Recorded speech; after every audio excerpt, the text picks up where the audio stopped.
Castell Coch is a 19th century Gothic revival castle built above the village of Tonguleye in South Wales.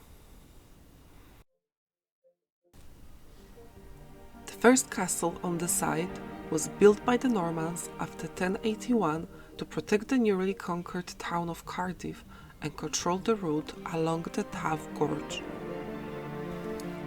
This magical castle is known as the Fairytale Castle of Wales, and although it has a history of over 900 years, the castle we see today is a 19th century Gothic revival folly. This castle was likely destroyed in the Native Welsh Rebellion of 1314. In 1760, the castle ruins were acquired by John Stewart, 3rd Earl of Bute, as a part of a marriage settlement that brought the family vast estate in South Wales. Lord Bute's bedroom is a lot different from the rest of the rooms in this castle. It's a lot smaller, angular, and practical.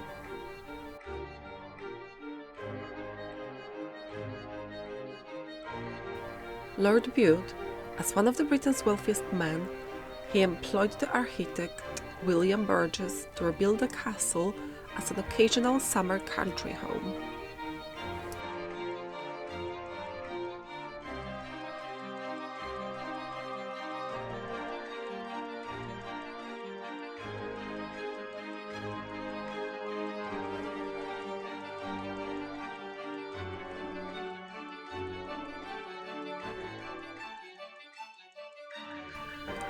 Lady Bute's bedroom takes up the entire upper floor of the castle tower.